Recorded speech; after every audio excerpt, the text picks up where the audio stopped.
Olá, boa noite a todos e bem-vindos a mais um BMC Talks. Hoje à noite o nosso assunto será sobre o varejo especialmente no estado mais importante do Brasil, o estado de São Paulo, o varejo dos supermercados do estado de São Paulo, que é um termômetro do varejo do Brasil como um todo. E temos aqui o prazer de ter conosco nos estúdios da BMC, Carlos Corrêa, CEO da APAS, Associação Paulista de Supermercados. Carlos, muito boa noite, é um prazer tê-lo conosco aqui na BMC. Boa noite, Carlos. Um prazer é todo nosso de estar aqui presente, representando a Associação Paulista de Supermercado como diretor-geral. Carlos, então, a pergunta de rito para todos os meus convidados. Quem que é Carlos Corrêa no mercado em um minuto? Carlos Corrêa é um paulistano de 60 anos, que está na Associação Paulista de Supermercados há 28 anos, na administração da associação, com passagens em supermercados, na indústria e nas instituições financeiras. Então, dessa maneira, uma experiência bem ampla, bem abrangente de vários setores e agora mais fortemente no setor de supermercados. Perfeito. Carlos, vamos fazer um panorama para o nosso público sobre como está o setor de supermercados aqui no estado de São Paulo, mas de novo, que pode ser um visual, um termômetro, uma vitrine para a tendência no Brasil como um todo, nesse momento, nessa metade, nesses meados de 2024. Como foram os últimos meses para o setor de supermercados? A gente viu uns números do varejo que mostram como os brasileiros estão comprando mais produtos em supermercados, varejo no setor, especialmente de alimentos e produtos não duráveis, teve números interessantes nos últimos meses, enquanto o varejo de produtos duráveis tem outra tendência que não está tão favorável assim. Qual que é o momento, nesse momento, qual que é a visão, qual que é a percepção dos supermercados aqui em São Paulo e, em geral, qual que é a visão dos supermercados no Brasil para esse momento específico? Carlos, o setor de supermercado no estado de São Paulo representa 300 bilhões em faturamentos. Nós falamos aí das 1.500 empresas que são associadas à APAS, que no total tem 5.000 lojas capilarizadas por todo o estado de São Paulo. Essa visão de vendas é uma visão que acompanha muito o que acontece na economia. Então, nós temos aí já há muitos anos uma questão de, às vezes, está melhor, às vezes está bem pior. E o supermercado vai tentando se adequar de alguma maneira, seja no sortimento que ele oferta para a população, seja na forma dele trazer alternativas de produtos que possam substituir aquela compra, para que ele consiga atender os consumidores. Dessa maneira, a gente sobrevive bem aos solavancos da economia, sendo que, quando a economia vai mal, nós somos os primeiros a recebermos os recursos dos consumidores. Então, a gente não tem uma queda substancial. Em contrapartida, quando a economia cresce demais, nós também não temos este crescimento no supermercado. Por quê? Porque as pessoas buscam, aí sim, os produtos de valor agregado maior, seja de linha branca, linha marrom ou até sonhos maiores, né? Então, o supermercado dessa maneira, ele entende os solavancos da economia, tem um processo de negociação muito forte em parceria com a indústria para que aquilo se adeque ao bolso do consumidor. Perfeito, Carlos. Então, vamos entender melhor essa questão também da tendência de compra dos brasileiros, dos paulistanos, no caso. Nos últimos meses, ano passado especialmente, a inflação dos alimentos foi muito superior à inflação a geral, ao IPCA, a inflação oficial do Brasil. Como que foi o comportamento dos consumidores? O que vocês perceberam nesse ano? Se essa tendência está continuando também em 2024? E como que os supermercados aqui em São Paulo estão se adequando a essa alteração dos preços, a essa alta dos preços constante, já há muito tempo? O que a gente tem que entender é que lá no supermercado, onde o consumidor vai buscar os produtos, não é o lugar onde o preço é formado. Nós ainda em 2022 e 2023, sofremos os impactos das mudanças, das questões de oferta mundial. Nós tivemos problemas de containers que não existiam o suficiente para fazer o transporte dos produtos, uma questão logística. Então, houve todo um processo de adequação e isso gerou uma pressão na ponta de aumento de preços.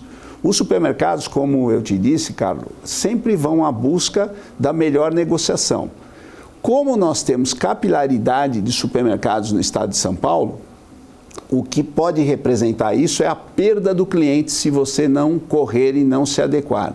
Então, buscas efetivas de redução de custo na estrutura do supermercado foram trazidas a partir do momento em que energia elétrica era o segundo maior custo do supermercado. Isso nunca havia acontecido. Então, se buscar alternativas para essa redução, que foi a energia solar, foi uma maneira de se manter competitivo. E a outra questão foi de entender melhor o consumidor e trazer produtos alternativos ou produtos com embalagens menores para que o cliente não deixasse de consumir aquele item, mas que ele pudesse ter a capacidade financeira de efetivar as suas compras. O que vocês estão percebendo em termos de números, em termos de tendência no ticket médio, né, dos clientes nos últimos meses? Porque tivemos um aumento dos gastos sociais por parte do governo federal muito grande, especialmente em 2022 e 2023. O Bolsa Família ele foi confirmado um nível muito superior do que era anteriormente. O Bolsa Família começou com R$ 187 por mês, hoje estamos basicamente 700, 800 reais por mês, dependendo do núcleo familiar, pode dobrar por causa dessas questões de duas pessoas que se declaram núcleos familiares autônomos. Então, tem uma massa de recursos muito superior que está chegando nas famílias, especialmente mais pobres, que têm uma propensão marginal ao consumo de 100% da sua renda, especialmente em bens não duráveis, como alimentos ou produtos de higiene pessoal, entre outras coisas. Vocês perceberam uma mudança final de 22, ao longo de 23, por causa dessa injeção direta de recursos nas famílias mais pobres, ou algo que já estava acontecendo já na época da pandemia simplesmente continuou? Qual foi os resultados? O que vocês têm como dados que mostram essa tendência nos últimos 2 anos? Primeiro que, novamente, são solavancos, né? Você tem, às vezes, o Bolsa sendo aprovado e depois, por um período, sem o Bolsa. Entra governo, tem o Bolsa, sai o governo, entra um outro tipo de Bolsa. E claro que isso gera um volume de recurso que vem inicialmente para o setor de supermercados. Mas nós temos que olhar a massa salarial como um todo. Hoje, o setor de supermercados tem 300 mil vagas no Brasil abertas. Isso seria gerador de renda e, logicamente, se o consumo de qualquer pessoa primário é num supermercado, é na sua necessidade básica, esses recursos viriam para nós. Então, de um lado, sim, houve esses recursos vindo dos bolsas, nós sentimos, mas aí no mês seguinte você sente aquilo menos. Por quê? Porque você tem um volume de massa salarial que não está crescendo. Então, dessa maneira, e a nossa preocupação, porque nós entendemos o que acontece do ponto de vista social, da necessidade de você ter o Bolsa, mas, por outro lado, nós entendemos que o melhor programa social é o emprego. Pois é, essa questão é interessante. Só para a gente terminar esse ponto, 300 mil vagas abertas, há quanto tempo e por que vocês não conseguem achar funcionários? Qual que é o maior problema dos supermercados hoje que não conseguem achar funcionários?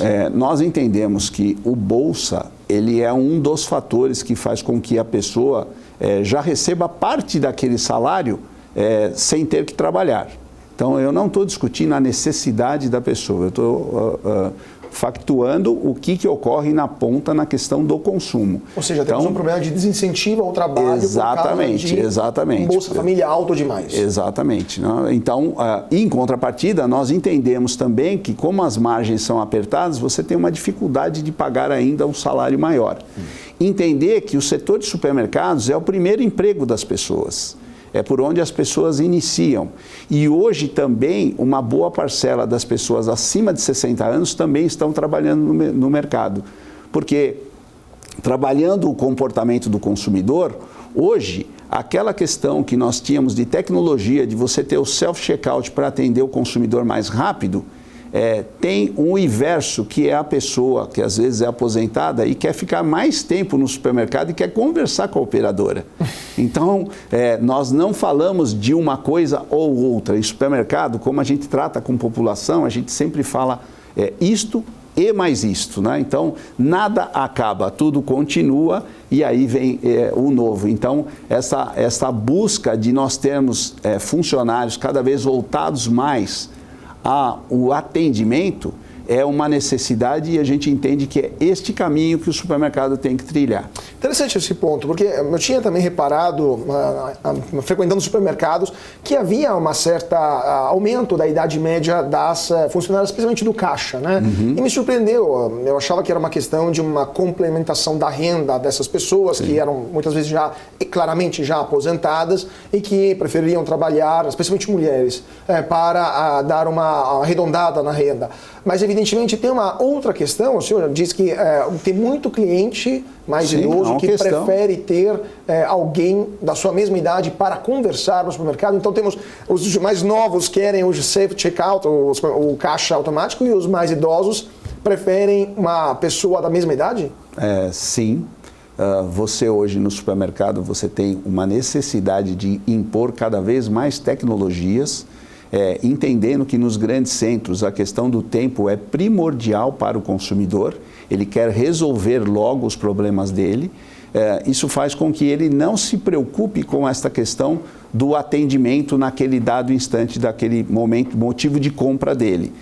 Em contrapartida, você tem o crescimento das lojas de bairro, e a melhoria das lojas de bairro do ponto de vista de estrutura física e de oferta de produtos, o que faz com que aqueles consumidores que estão acostumados a comprar naquela loja vejam a tecnologia como algo bom, mas com o envelhecimento da população, mas esse envelhecimento de maneira saudável, as pessoas querem ir no supermercado e não querem ser atendidos naquela correria.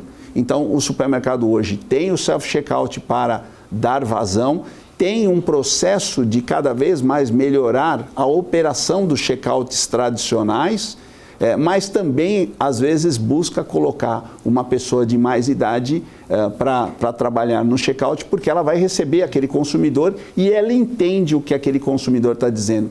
Este é o amplo espectro de atendimento que o supermercado tenta dar para que valorize o consumidor e o retenha, já que você tem lojas a todo momento. Então, se eu não estou feliz nesse estabelecimento, atravesso a rua e tenho outro para me atender.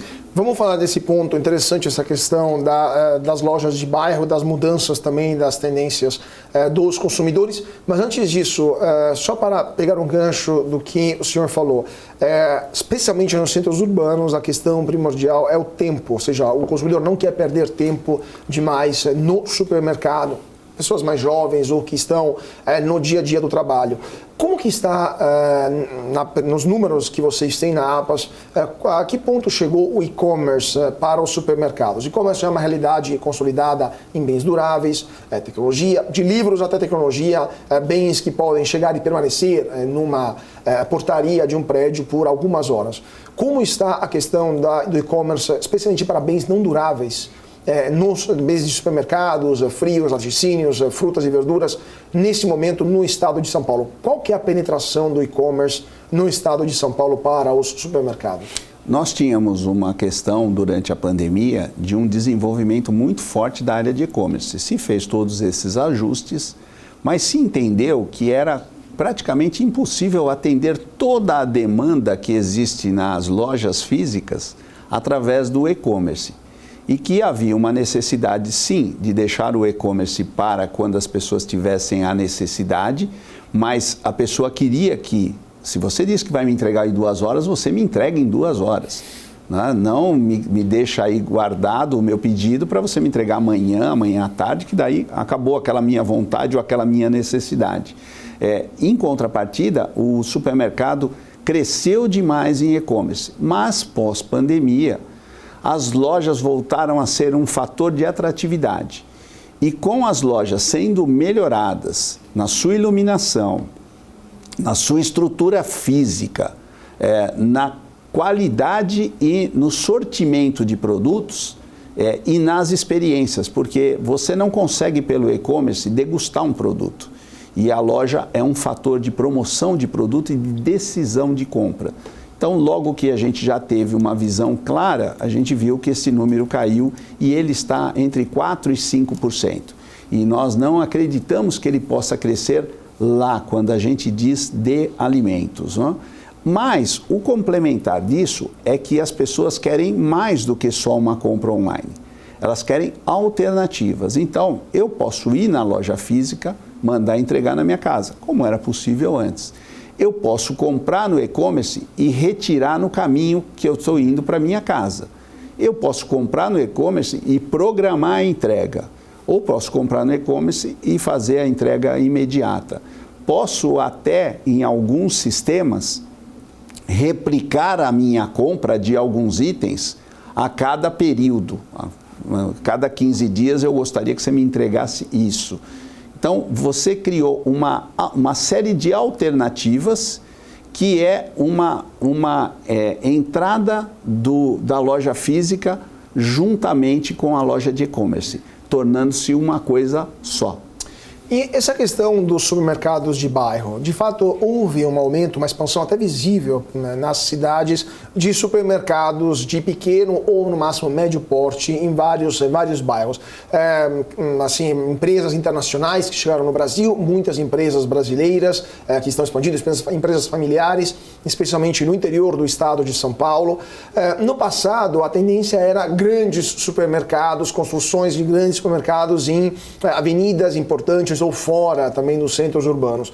Hoje, provavelmente, a tendência, pelo menos visual, é outra. De fato, como está o mercado dos supermercados no Brasil? Qual que é a percepção que a APAS tem? Os varejistas entendem que devem estar mais próximos dos consumidores? Os grandes supermercados, esses megastores gigantescos, perderam um pouco de sentido ou as duas coisas conseguem conviver de forma harmoniosa?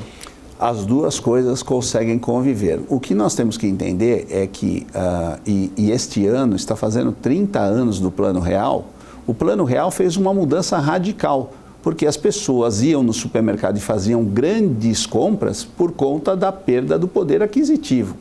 A partir do Plano Real, mesmo que nós tenhamos algum tipo de inflação, nada se compara àquilo que nós tínhamos. Então as pessoas entenderam que elas não tinham mais a necessidade de fazer a compra de uma vez só, que elas podiam fazer escolhas, até porque com as promoções dos supermercados, as pessoas podem fazer escolhas. E é melhor você, se você não vai consumir naquela semana, nesse instante é melhor você esperar para comprar do que comprar tudo e você não conseguir administrar o seu recurso mensal. Então, isso ocorreu e as lojas de vizinhança vêm com o ponto da proximidade do consumidor. Quando você se deslocava para as lojas nas marginais, você tinha lá estacionamentos gigantescos, uma quantidade de pessoa entrando naquele estabelecimento e você se propõe aquilo porque era importante. Com a estabilidade, isso se perdeu. Então, a pessoa consegue entender, olha, eu vou fazer uma compra grande, vale a pena eu ir naquele estabelecimento maior. Olha, eu vou fazer uma compra menor, já não tenho esta necessidade. E também, uma outra coisa que a estabilidade trouxe, o preço continua sendo importante, porque as pessoas estão sem dinheiro, mas não é a única coisa importante, porque o tempo nas grandes cidades é um fator preponderante de decisão. E, além do tempo, você também tem uma questão de sortimento. Nada adianta eu ir num estabelecimento que eu faça a compra, ele seja até mais barato, mas eu não encontre tudo o que eu quero, porque pode significar que eu vou ter que dispor de tempo para ir em outro para complementar a minha compra.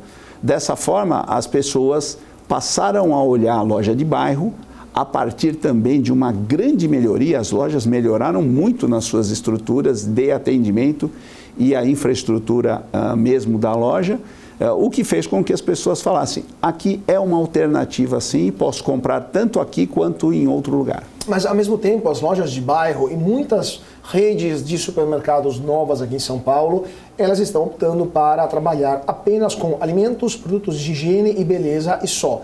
Enquanto as grandes lojas, os grandes megastore, as grandes lojas nas marginais também trabalhavam com eletrônicos, trabalhavam até com pneumáticos, com pneus, né, com instrumentos para carros, entre outras, vestiário também.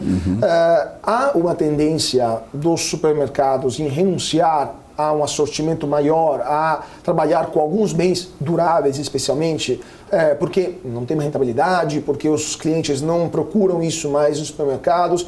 Como é que está esta tendência? Ou simplesmente uma questão de espaço? Não cabe num mercado de bairro tanta coisa assim? Não. Na verdade, o atacarejo, né, que é aquela loja do atacado que vende também para o varejo, né, que são as grandes operações hoje. Então, você ainda tem hipermercados, mas as maiores operações são os atacarejos, que tem tudo a ver com a questão do mercado de trabalho, da pessoa buscar uma alternativa de ser um MEI e consumir naquele estabelecimento os produtos que ela vai fazer o lanche para vender, fazer o bolo para vender. Então, e essa pessoa, estando lá, ela aproveita e faz as compras pessoais dela também. Isso tem a ver com uma questão de mercado, com uma questão de necessidade que as pessoas tiveram de buscar alternativas de geração de renda para elas, já que elas haviam perdido aquele emprego que ela entendia que era bom, que era superior. Então, isso aconteceu e tem acontecido sim, mas as lojas de bairros, elas se prepararam para isso, para uma melhoria. E o que a gente vê com relação e os espaços são menores, elas não vão entrar nesse negócio dos bens semiduráveis. Porém, as grandes operações, há um ciclo de desenvolvimento e elas estão em grandes áreas. Há espaço para se voltar nesses segmentos. É que esses segmentos também ficaram muito competitivos, muito difíceis. Então, o supermercado viu o hipermercado, o atacarejo, uma alternativa de buscar na parte básica a sua venda, a sua receita. Mas, com o passar do tempo, a tendência é que, primeiro, os atacarejos voltem a prestar mais serviços, porque eles se propunham, de um modo espartano, a vender mais barato, que atendia esse transformador, e aí eles estão vendo o seguinte, que poxa, eu preciso prestar um pouco mais de serviço. Então, aquele momento que ele tinha de espartano demais, se encerrou. Ele está se ajustando agora e é bem provável que daqui a pouco, como ele tem amplitude diária, ele volte a operar nesses outros segmentos de não alimentar, que é algo que traz uma lucratividade, apesar de uma venda mais assistida e mais demorada. Interessante essa questão da lucratividade e da grande competição que há em alguns setores, né, no não alimentar especialmente. Como que o e-commerce para esse segmento e como outras realidades também de varejo acabaram impactando o lucro, a lucratividade, né, a rentabilidade do supermercado, do setor de supermercados aqui em São Paulo, de novo, como tendência do Brasil como um todo. Sempre sabemos que os supermercados sempre trabalharam no mundo inteiro com margens muito apertadas, Sim. de 2% a 5% mais ou menos, se não me engano. Esta margem foi reduzida por alguma razão nos últimos meses, consegue se manter elevada mesmo com a inflação dos alimentos mais alta, ou acaba sofrendo porque os supermercados tentam reter a clientela mesmo absorvendo parte desse prejuízo? Isso é uma busca, né? Porque esses 5% que você falou, pouquíssimos comerciantes conseguem. Claro, os prêmios, nós estamos mais para o 2 do que para o 5. Né? Isso faz com que o supermercado tenha que fazer grandes ajustes na sua estrutura para ganhar produtividade, e isso tem um fator de você buscar isso através de tecnologia, através de mudanças. Então, o seu sistema de refrigeração, ele pode estar obsoleto, gastando muita energia e não trazendo o controle de frio que você necessita para cumprir a legislação sanitária.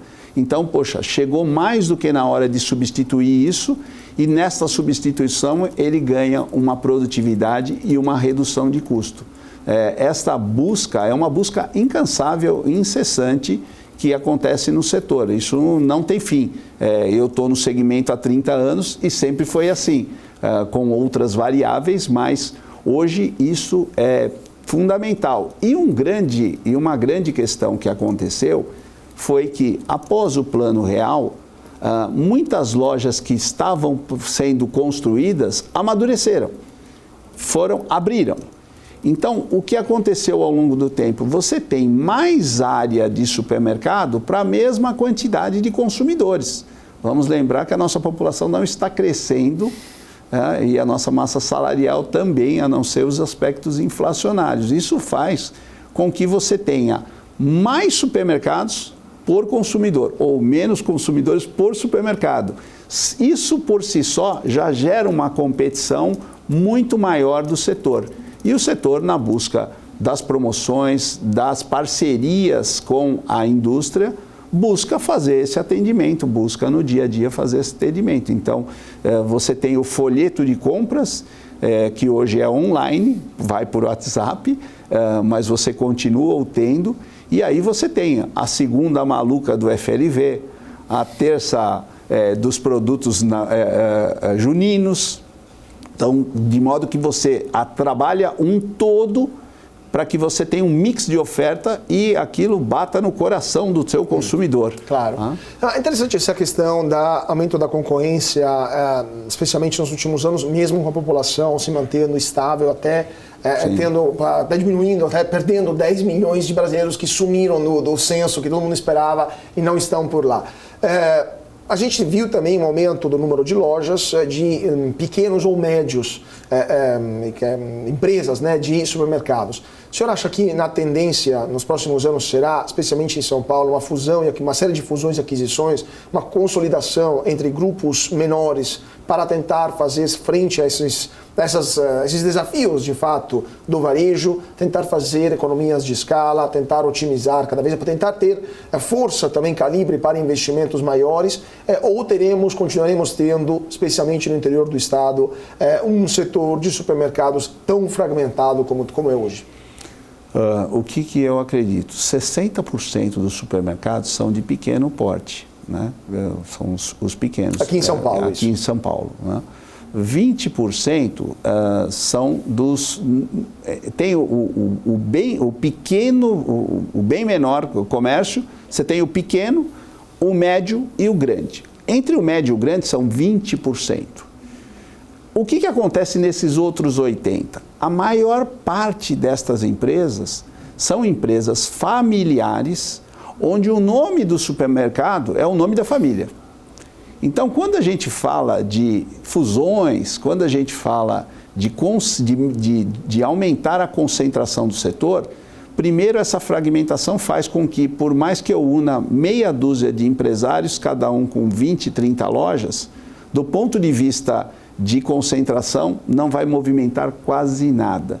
E, do ponto de vista de governança, nós temos que vencer essa barreira, porque o nome do meu supermercado é o nome da minha empresa. Que nome que vai ficar nessa fusão, né? Vamos colocar, problema familiar, então, né? mais um problema econômico. Se nós não fizermos uma evolução na governança das empresas, e este é um trabalho que a Associação Paulista de Supermercado tem feito, de buscar e trazer conscientização para o empresário, que é necessário ele preparar a empresa dele para que ela seja líquida na hora de um interesse de venda. E que ele saiba de que maneira que ele pode extrair todo o trabalho que a família dele teve ao longo do tempo numa venda que seja de maneira justa e não que ele não tenha conhecimento dos pontos que são relevantes para um valuation e acabe sendo impactado por isso. Então, a gente vê assim, concentração no nosso setor ainda é muito difícil, é uma questão natural em todo o mundo. Quando nós falamos aqui do Brasil, da nossa concentração, e pegamos a Inglaterra, que é 70% a 80%, as pessoas falam, mas como vocês conseguem, né? Então, a gente entende que isso é um caminho ainda distante. Vamos continuar falando sobre esse assunto, mas antes disso, vamos para um rápido intervalo, 2 minutinhos, e já voltamos com o CEO da Associação Paulista de Supermercados. Então, não saia daí, voltamos já já.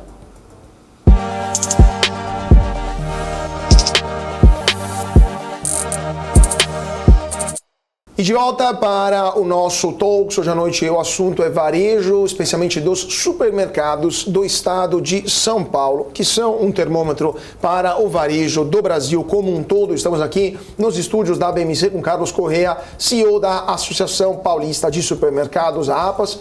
Carlos, a gente estava falando sobre mudanças de tendências dos supermercados aqui em São Paulo, mas no Brasil como um todo, esta fragmentação, esta presença de muitos operadores. Ao mesmo tempo temos um grande operador aqui no Brasil, que é o Carrefour, que tem o maior faturamento do setor de supermercados, é um grupo francês. Temos a chegada de um grupo mexicano há alguns anos que está abrindo lojas, o Grupo Exco, que está abrindo lojas Brasil afora, especialmente lojas de bairro. Temos a saída ao mesmo tempo de um grupo, outro grupo, o grupo espanhol, o Grupo Dia, que acaba de sair, acaba de deixar o mercado brasileiro. Temos também a presença em grupos brasileiros como o Pão de Açúcar, de outros grupos franceses aqui no capital. Ou seja, como está na visão de vocês da APAS a presença, o interesse, o apetite dos estrangeiros para o mercado de supermercados no estado de São Paulo e no Brasil como um todo? E o que explica a saída agora mais recente do Grupo Dia? Tem alguma razão específica? O mercado não está mais tão interessante ou uma questão própria do Grupo Dia? Não. Somos em 220 milhões de pessoas. Né? O mercado é interessante, sim. É um mercado pujante, um mercado crescente. Temos os nossos problemas de economia, mas essa população consome de uma maneira ou de outra. Então, o mercado brasileiro é interessante. Qual é o problema que pode existir? Quando você fala de redes na Europa e nos Estados Unidos, principalmente nos Estados Unidos, nós falamos de um volume de lojas, olha, aquele grupo tem 500 lojas, é pequeno. Então você veja só, para você ter isto aqui no Brasil, somente as grandes redes que têm na soma de todas as suas operações, seja a operação de atacarejo, de cash and carry que o Carrefour tem, seja na operação de hipermercados, seja na operação de lojas e de lojas express, que são as lojas de bairro deles. Então, com isso, você acaba tendo uma barreira de porta de entrada, que é uma questão de pontos e é uma questão da dimensão do Brasil. Então, aqui a coisa é um pouco mais séria quando você fala disso, porque você tem dimensão e tem regionalidades. Então, você montar uma logística para a distribuição de produtos em todo o Brasil, com os ganhos de escala que uma rede necessita, não é tão fácil. O Carrefour está aqui desde 1975. Então, ele tem um grande aprendizado com a nossa economia, com o nosso comportamento do consumidor, com as barreiras tributárias que o Brasil tem, com as dificuldades, e nem por isso ele pode descansar. Ele tem que toda vez estar presente, estar desenvolvendo. As operações, como a operação do Dia, era uma operação muito focada em redução de preço e redução de estrutura nas lojas. Para você ter uma ideia, as lojas não tinham local de depósito. Por quê? Porque eram para ser abastecidas por uma central, de modo que você não tivesse o uso do espaço físico para estoques, o que faria com que você ganhasse uma maior produtividade desde que a tua logística fosse perfeita.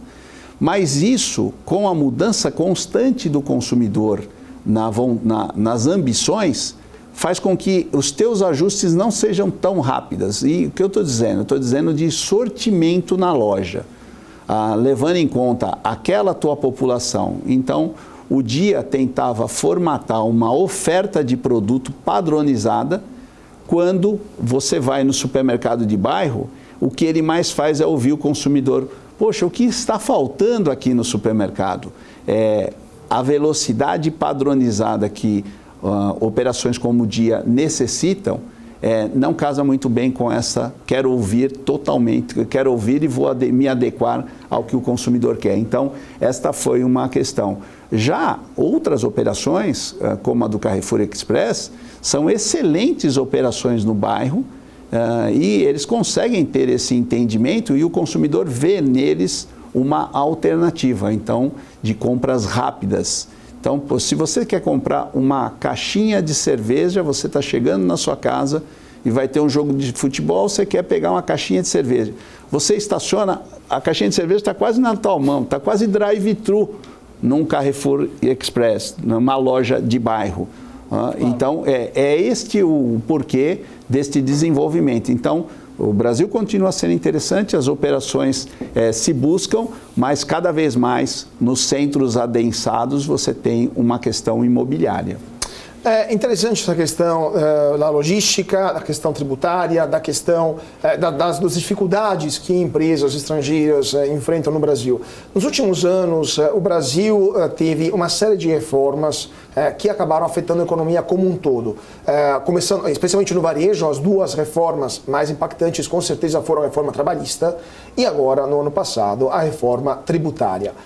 Como que a reforma trabalhista impactou o setor de supermercados em São Paulo e no Brasil? Foi algo positivo? Foi algo que não teve grandes alterações? Vocês sentiram uma mudança, um aumento da competitividade, um aumento da eficiência com a reforma tributária?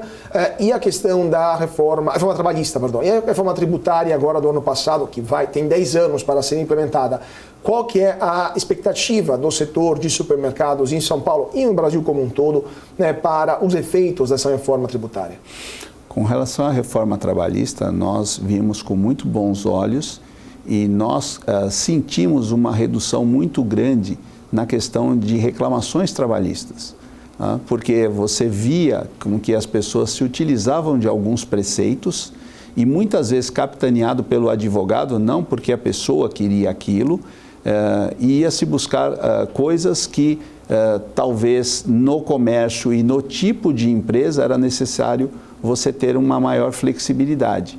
Então, este entendimento aconteceu, o setor se adequou a isso e houveram melhorias. Mas o que a gente diz que sempre as pessoas vão buscar alternativas. E hoje uma das coisas que mais nos prejudica e prejudica a todas as empresas, mas vamos lembrar que nós trabalhamos aos sábados e domingos, são a quantidade de informações através dos médicos que dão para as pessoas condição da pessoa. A pessoa vai lá e acha que está com um problema na vista, e aí, olha, pode ficar o dia em casa. Ou seja, os excessos de certificados médicos que permitem para as pessoas não irem trabalhar. Né? Isso é um problema do setor. Claro, porque isso interfere na nossa prestação de serviço. Então, hoje você tem produtos, mas você tem uma parte que é prestação de serviço. Se você não tem a quantidade de funcionários, você não consegue entregar o que você promete.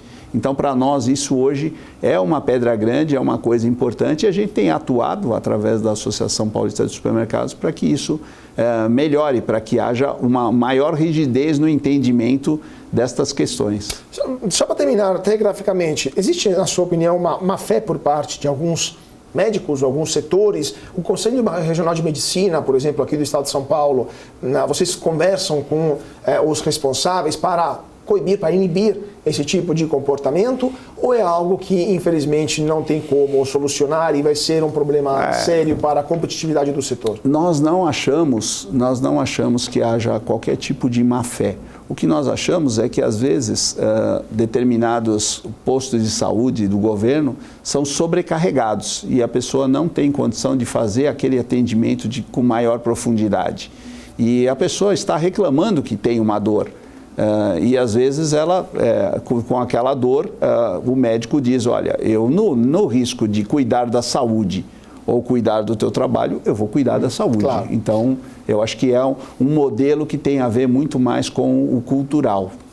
Falando sempre nessa questão dos sábados e dos domingos, no final do ano passado o governo estabeleceu uma portaria que modificava as regras para o comércio varejista poder trabalhar de sábado, poder abrir as portas de sábado e domingo, obrigando os varejistas a ter acordos com os sindicatos para poder atuar. Isso foi em novembro do ano passado. Passaram-se mais de 6 meses. Como que isso afetou o trabalho dos supermercados paulistas? Houve uma certa reclamação por parte do setor, mas a portaria ainda está em vigor, né? Não, na verdade a portaria foi retirada. Foi retirada. Foi retirada e ela está lá para discussão futura. O que nós falamos, né? O setor de supermercados só funciona no domingo porque é de interesse do consumidor. É o nosso segundo dia de vendas, o domingo. Então, não porque é mais prático, é o dia que a cidade, teoricamente, está com menos movimento. Então, é uma prestação de serviço o trabalho aos domingos. E aí, quando você cria uma alternativa de que você só pode fazer isso se você conseguir ter autorização do sindicato, você reverte uma situação onde o setor, não só de supermercado, qualquer outro setor que queira trabalhar e gerar empregos, seja penalizado por isso. Então, não nos parece algo com a busca de uma melhor economia, de uma economia com menos travas na forma de ofertar empregos. Então, a gente é terminantemente contra isso, porque a gente entende assim que já há diversos acordos na nossa convenção coletiva que diz qual a forma de você remunerar esse dia. Então, você criar uma outra coisa onde diz, não, você cada vez tem que pedir autorização, é como se a gente estivesse criando um cartório. O nosso setor é muito maduro, é um setor que emprega 600 mil pessoas, na busca da eficiência, estamos com as portas abertas diariamente, nós temos que convencer os consumidores para que eles entrem nos nossos supermercados. Então, não cabe este estágio. Eu acho que o mercado regula isso da melhor maneira. Pois é, só para a gente esclarecer para o nosso público, a portaria ela foi assinada, né, pelo governo, foi baixada pelo Ministério do Trabalho. Isso. Em novembro, depois de uma semana, ela foi suspensa, ela tinha que voltar a vigorar no dia 1º de março. Então, quer dizer que eles simplesmente esqueceram dessa portaria, não voltou a vigorar e ainda está em fase de discussão. Vocês discutem com o governo sobre esse ponto? Tem um diálogo? Sim. Tem abertura por parte do governo? Ou eles têm intenção de voltar a vigorar esta portaria? Veja só, este assunto é um assunto federal e nós temos a Associação Brasileira de Supermercados que trata de todas essas nossas demandas no âmbito federal. O Ministério do Trabalho resolveu levar isso para o Congresso para uma discussão. E essa discussão ainda não se findou em se achar uma alternativa e entender até o porquê de uma legislação como essa, já que nós já temos uma série de legislações. Isso não protege o empregado. Isso, na verdade, cria uma trava na quantidade de pessoas que você vai queira contratar, né? Então, assim, a gente não vê isso como positivo, não é um estágio que nós estamos, é um estágio de mercado. Claro. Nós deveríamos estar facilitando a vida do empresário para que ele pudesse contratar mais. Só para terminar a pergunta sobre a reforma trabalhista e a tributária. Tributária, de novo, vai ter 10 anos de aplicação, mas para muitos setores, especialmente dos serviços, teremos, os cálculos são muito claros, um aumento da carga tributária, especialmente para o lucro real. Supermercados, alguns deles poderiam se enquadrar nisso e há algumas previsões de alguns economistas que indicam um possível aumento dos preços para os consumidores finais, que de fato passaremos de uma alíquota de 7, 8% mais ou menos, quem mais, quem menos, dependendo das possibilidades de descontar, né, algumas isenções ou descontar alguns gastos, para mais de 25% até 27% de IVA. Vocês esperam, aqui na Associação Paulista, mas de novo, como termômetro para o Brasil como um todo, que teremos no final desses 10 anos um aumento do preço para o consumidor final de alguns produtos, ou os produtores, os varejistas, os distribuidores tentarão absorver parte desse aumento da carga tributária para evitar que o consumidor final acabe enfrentando um aumento até considerável, né? Mais de 20% a gente considera do preço final dos produtos. Carlos, veja só, nós entendemos que o produto alimentar, o produto sanitário e o produto de higiene, essa gama de produtos, a pessoa não consegue viver sem, certo? Então, para nós, esse é o primeiro conceito, de nós criarmos um olhar com relação a isso, porque quando você pega produtos hortifrutícolas, que hoje são zero, e você impõe a eles um IVA de 27,5%, é impossível a cadeia absorver esse custo. Com certeza, ele vai ser repassado ao consumidor. Então, o que a gente vê é que hoje nós estamos trabalhando em cima de uma cesta básica.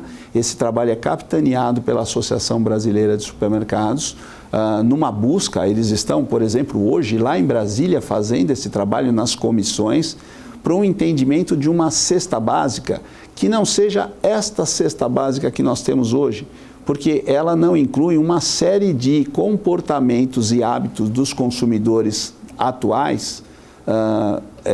Ela não tem isso, porque é uma cesta básica criada há muitos anos. E ela também não respeita uma regionalidade. Então, o que nós entendemos? Acabamos de viver uma crise sanitária. Como você não tem determinados produtos de limpeza dentro da cesta básica? Acabamos de viver uma crise sanitária. Como você não tem produtos de higiene pessoal para que a pessoa possa trabalhar? Então, hoje o nosso trabalho é muito forte, entendendo que vai ter reflexos nos preços, mas de ter uma cesta básica que atenda principalmente as pessoas da classe de menor renda e que casa completamente com o discurso do governo federal. Então, a gente entende assim que deve haver uma flexibilização para que essa cesta básica mais ampla possa estar participando. Vamos falar sobre carnes na cesta básica. Poxa, a carne é uma coisa de consumo de rico, não é de pobre. Aonde nós vimos isso? Não é verdade, não é verdade. Nós precisamos dar condições para que todas as pessoas possam consumir a proteína da melhor maneira. E aí, em contrapartida, então, ok, os cortes mais baratos nós vamos tirar o imposto, o corte mais caro nós vamos cobrar o imposto. Estamos dividindo o boi, então é uma coisa bem complicada. Então, o nosso entendimento a dificuldade de você entender, porque agora vem legislações complementares da reforma. Isso não está claro, isso está sendo construído. Então, para nós opinarmos sobre o que vai acontecer daqui a 10 anos, é muito difícil. O que a gente opina hoje é que, olha, nós precisamos tomar muito cuidado com este IVA, com esse percentual de IVA, esses complementares, porque nós retiramos as obrigações, parte das obrigações acessórias do empresariado, porém, numa transição. Neste momento inicial, eu vou ter que trabalhar com duas estruturas. Uma que trabalha com a entrega do que existe e uma que começa a entender o novo. É aumento de custo. Então, é uma visão. Telegraficamente, só para terminar esse assunto, que eu queria passar a falar de desperdícios também em supermercados. O senhor acha que os supermercados brasileiros, especialmente os familiares, os menores, têm a condição de trabalhar com dois regimes tributários? O regime atual e o outro com IVA, sem ter problemas maiores que possam afetar o seu funcionamento no dia a dia? Ou isso será o maior desafio dos supermercados paulistanos e brasileiros? Eu acho que é um desafio, mas isso é ajustado somente com custo maior. Custo de atenção na sua contabilidade. Muitas vezes o pequeno trabalha com o escritório. O escritório vai cobrar mais por um tempo de serviço maior e por uma qualificação de serviço. Então vai ter aumento de custo também. Vão passar para infelizmente, os preços. Né? Carlos, eu queria também falar sobre outro assunto que está interessando, que está surgindo, alguns dados que estão vindo à tona. Quanto que um comportamento recente dos brasileiros, ou seja, as apostas online, acabam afetando até os comportamentos de consumo em supermercados, até em consumo de bens essenciais. Tem dados que mostram como os brasileiros estão apostando bilhões de reais todos os anos em apostas online, e especialmente os brasileiros de mais baixa renda, muitas vezes que recebem Bolsa Família, eles acabam gastando mais de, se não me engano, R$180 por mês, que é uma fortuna para quem ganha até R$700 por mês, ou até 1.400, até o salário mínimo, gastam mais de 10%, até 20% quase, do seu rendimento em bets, em apostas online. Isso acaba afetando o consumo dessas pessoas que têm a propensão marginal ao consumo elevadíssima, quase 100%, especialmente para bens essenciais. Como que a Associação Paulista de Supermercados está vendo esse fenômeno? Vocês estão sentindo alguma mudança no comportamento dessas camadas sociais? E como que vocês acham que o governo e, eventualmente, a sociedade deveria responder a essas mudanças comportamentais? Olha, nós não temos nenhum número que mostre isso de uma maneira clara e absoluta. A gente teve alguns posicionamentos dizendo que isso também interferia. Da mesma maneira que quando não tínhamos celular, nós tivemos uma disposição do consumidor a conseguir colocar alguma renda para o celular. Então, o que a gente vê é que essas bets, elas estão muito evidentes. Tanto é que elas são as grandes patrocinadoras de muitos esportes, muitos clubes. Logicamente que esse dinheiro está saindo da sociedade, mas a gente não consegue verificar no dia a dia, porque essa é mais uma variável. Nós colocamos inúmeras outras variáveis, nós entendemos que essa é mais uma. E isso tende a ocorrer durante um tempo, a hora que o consumidor olhar e ver, eu acredito que ele vai começar a ser cobrado para que ele reduza. Que é um lançamento disso. E realmente tem uma dinâmica muito forte essa questão dos bets, né? Mas nós acreditamos que daqui a pouco o consumidor começa a entender e começa a racionalizar um pouco mais. Isso vem na história, aconteceu isso com o celular e as pessoas acharam alternativas para tentar fazer as duas coisas. Mas claro que é uma preocupação, se continuar crescendo com a visibilidade que tem, há de se preocupar. E entender também que anteriormente a gente tinha só alguns tipos de jogo oficializados pelo governo, né? Nós tínhamos a Mega Sena e nós tínhamos a loteria. Agora, quando você olha lá, o portfólio que tem de apostas é absurda. Então, isso também ocorre de pegar uma parte do recurso, só que isso não é tão visível quanto as bets estão sendo. Então ainda não teve um efeito tão evidente nos balanços dos supermercados.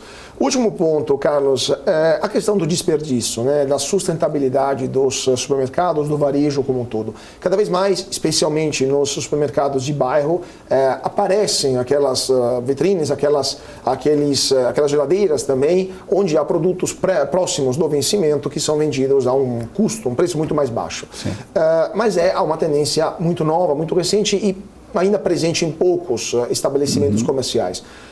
Como que os supermercados estão lidando com a questão da sustentabilidade? O desperdício é o maior problema? Ou tem outras questões mais urgentes, ou uso de energia elétrica, por exemplo, ou algum outro tipo de comportamento dos consumidores que acaba sendo não sustentável no longo prazo? Mas especialmente na questão do desperdício, como que os supermercados estão enfrentando esse problema? O supermercado, ele mede suas perdas, logicamente que as lojas maiores de uma forma mais efetiva, e quando ele fala em perdas, ele fala na perda operacional daquele produto que pode estar vencido, pode vencer, e aí a indústria não troca, ele pode ter uma perda, de uma diferença de preço, que às vezes ele está cobrando abaixo do que aquele produto por um erro operacional, na questão de furtos, tanto internos quanto externos. Tudo isso gera uma perda e na própria produção dos produtos geram uma perda. Então, todas essas perdas aí, elas são trabalhadas pelo supermercado para melhorar. Por alguns melhor, por outros nem tanto. E esta é uma busca. E a gente tenta também fazer com que esta perda, em ela existindo, então, ela não é ideal que exista para nós, para empresários de supermercados, para a gestão do negócio. Porém, quando ela existe, nós tentamos direcioná-la para o uso de uma ONG, pela vulnerabilidade de pessoas. Então, fazer acordos para retiradas dos produtos que estão nesse ponto no supermercado, que de repente tem todos os nutrientes, um produto, um repolho, tem todos os nutrientes, porém ele já não está tão bonito quanto estava no primeiro dia. E aí você tem instituições que recebem esses produtos, fazem a cocção e fazem atendimento às pessoas da sociedade. Mas o nosso foco é que cada vez menos nós tenhamos perdas, porque quando nós conseguimos reduzir estas perdas, nós estamos valorizando os aspectos do meio ambiente que fizeram com que você pudesse produzir aquele produto e trazê-lo até o supermercado. Só para terminar, esse ponto interessante, há algum número que mostra qual que é a porcentagem de perdas para os supermercados? Há um número que mostra eventualmente uma redução que vocês têm na APAS? Sim, nós temos um número que é um trabalho da Associação Brasileira de Supermercados, que é de performance do setor. Esse número está em torno de 2%. Se nós levarmos em conta, né, 2% parece pouco, mas se nós levarmos em conta da rentabilidade, ele é 100% de uma rentabilidade. Então, ele é muito grande. Isso faz com que a gente tenha um olhar em cima dele de redução, de busca de efetividade de redução. Mas também, nós ainda estamos num processo de evolução de entender qual é o critério e qual é o conceito de perdas. Porque você pode representar também uma determinada multa porque você colocou um cartaz fora do lugar que deveria colocar, como uma perda, porque invariavelmente aquilo vai mexer diretamente com o resultado do supermercado. Claro.